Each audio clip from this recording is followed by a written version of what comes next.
안녕하세요. 아나운서 허연주입니다. 목포 여수 MBC가 공동으로 제작한 다가온 뉴스 시간입니다. 이번 주는 윤석열 대통령이 전남의대 신설 추진을 약속한 가운데 전남 동서부권의 주장이 엇갈리면서 전남도의 고민이 커지고 있다는 소식을 준비했고요. 제철을 맞아 한창인 섬진강 벚꿀 채취 현장 소식을 담아봤습니다. 함께 보시죠.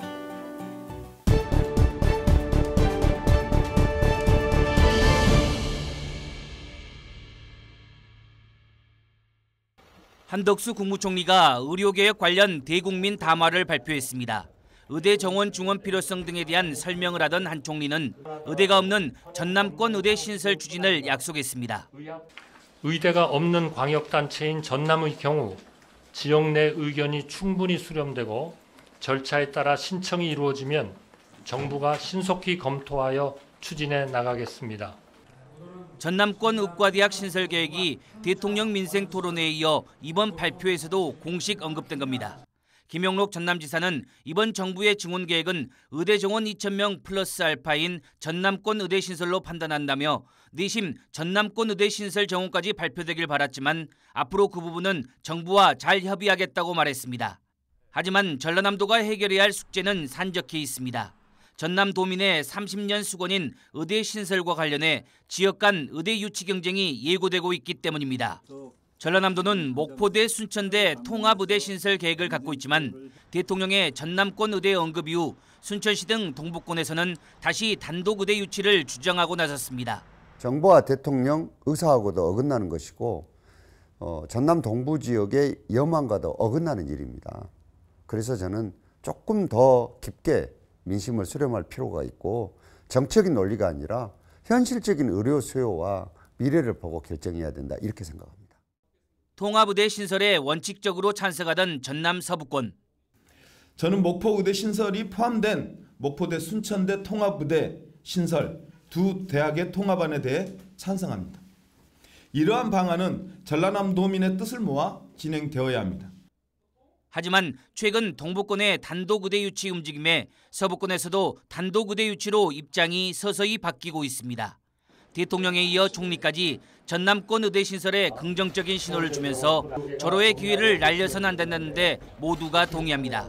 결국 전남도 주재로 목포시와 순천시 등 지자체 그리고 대학, 정치권의 심도 있는 논의와 협의가 시급히 이루어져야 합니다. 무엇보다도 김용록 전남지사의 중재자 역할이 필요해 보입니다. MBC 뉴스 김야훈입니다. 민물과 바닷물이 만나는 섬진강 하류입니다. 밧줄로 끌어올린 어망에 벚꿀이 한가득입니다. 수심 10m 깊이에서 강바닥 바위에 붙어있는 굴을 잠수부가 손으로 따거나 썰물 때 무트로 드러난 것을 직접 손으로 떼어낸 겁니다. 제 얼굴 크기만한 벚꿀은 우리나라에서 유일하게 섬진강 하류에서만 채취됩니다. 하루 채취량은 200kg 정도. 양식 재배가 되지 않아 모두 자연산입니다. 또 한 달 중 열흘 정도만 작업할 수 있고 기후변화로 수확량이 줄어 귀한 몸값을 자랑합니다. 10kg 기준 8만 원으로 일반 굴에 비해 3배가량 비쌉니다. 너무 물이 짜도 없고 너무 싱거워도 없고 딱 적당선에서 염도가 맞아야지 나오거든요. 구워낸 굴을 까자 살이 통통하게 오른 굴알이 군침을 돌게 합니다. 벚꿀은 굴 특유의 비린맛이 덜하고 달짝지근한 맛 때문에 전국에서 찾고 있습니다. 구이, 찜, 전, 죽 등 요리법도 다양합니다.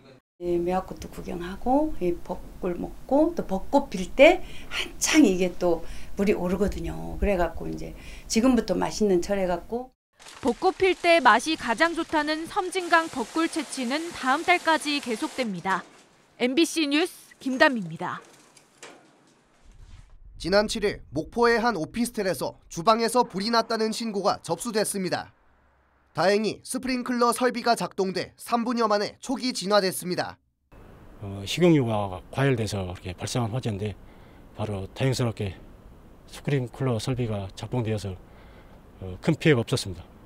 지난 2005년부터 고층 아파트에 의무 설치된 스프링클러 유무에 따라 아파트 화재 대피 요령은 달라집니다.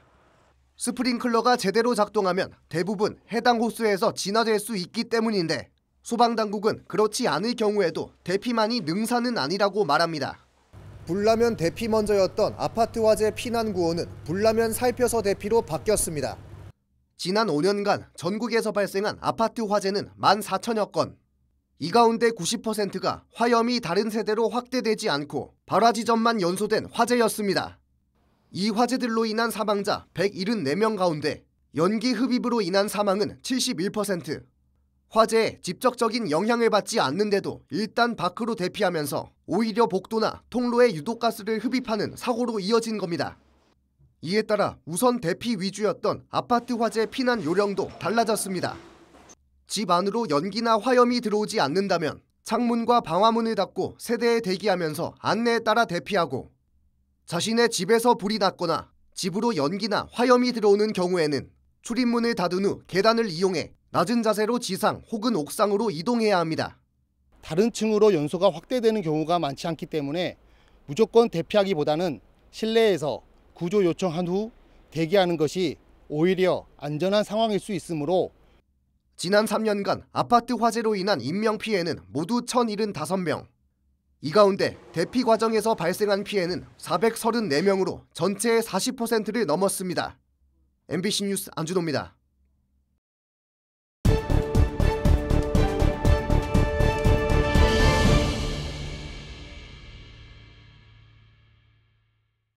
고흥군 금산면 상하촌 마을에 정착해 바다낚시와 여행, 힐링 유튜브 채널을 운영 중인 김인산 씨. 지난해 고흥에서 석 달 살아보기 프로그램을 통해 고향 마을로 귀촌했고, 이제는 어엿한 중견 유튜버로서 이달 말 구독자 초청 행사 준비로 분주합니다.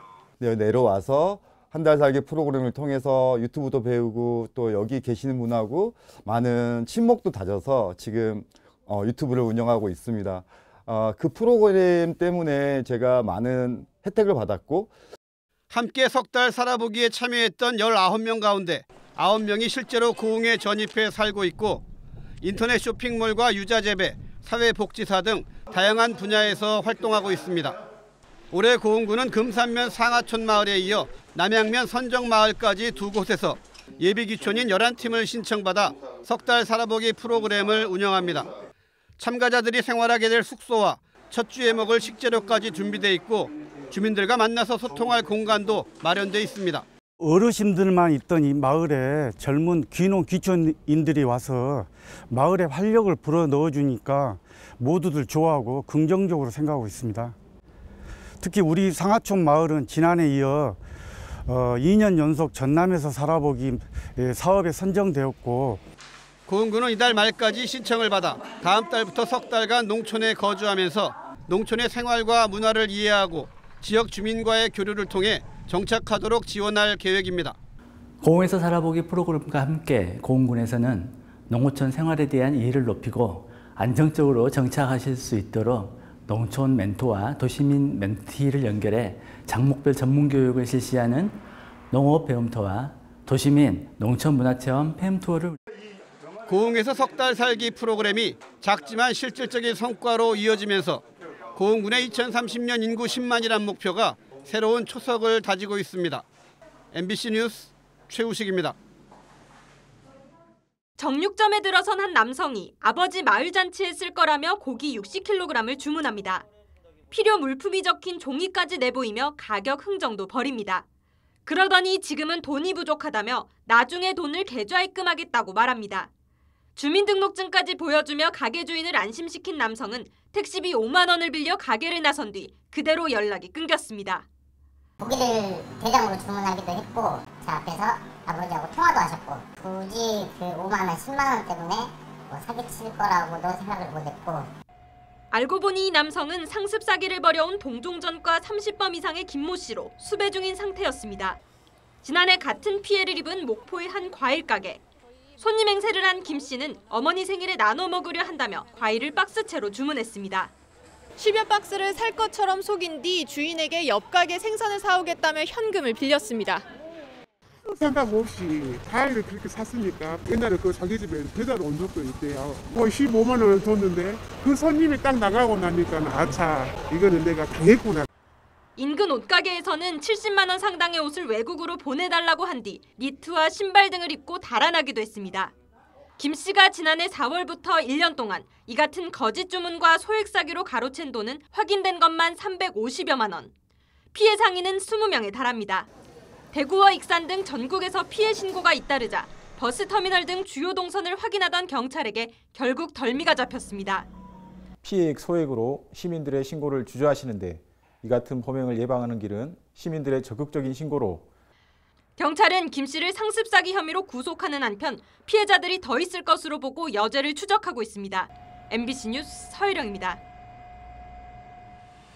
지난해 정원 박람회 폐막 이후 폐쇄된 순천만 국가정원.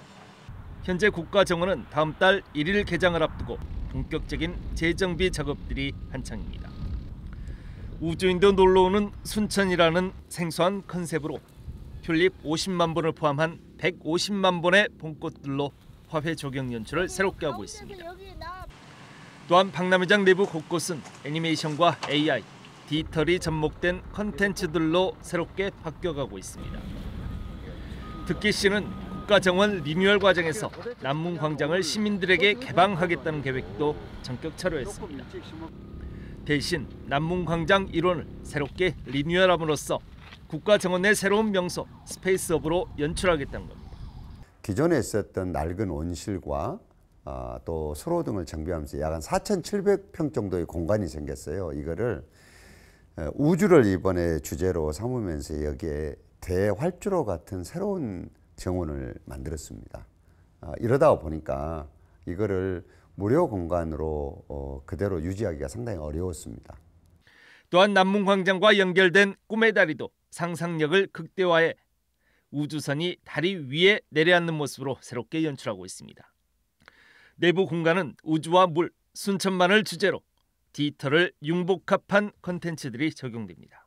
우주선의 돔이 지금 올려져 있고 내부가 우주선 내부 체험들 그리고 원시 순천만 또 하나는 물에 대한 각각의 여러 가지 과학기술을 이용한 연출 이런 것들이 다 복합돼서 예전에 생각했던 것과 다른 깜짝 놀랄 만한 콘텐츠로 무장이 새롭게 됐습니다. 시는 당초 계획과는 다르게 국가정원 남문광장에 대한 개방 계획을 불가피하게 철회했지만 국가정원의 새로운 랜드마크가 될 수 있을 것으로 전망하고 있습니다. 국가정원의 재개장이 이제 불과 열흘도 남지 않았습니다. 순천시의 새롭고 다양한 실험 정신이 담긴 결과물들에 대한 궁금증도 증폭되고 있습니다. MBC 뉴스 김주입니다.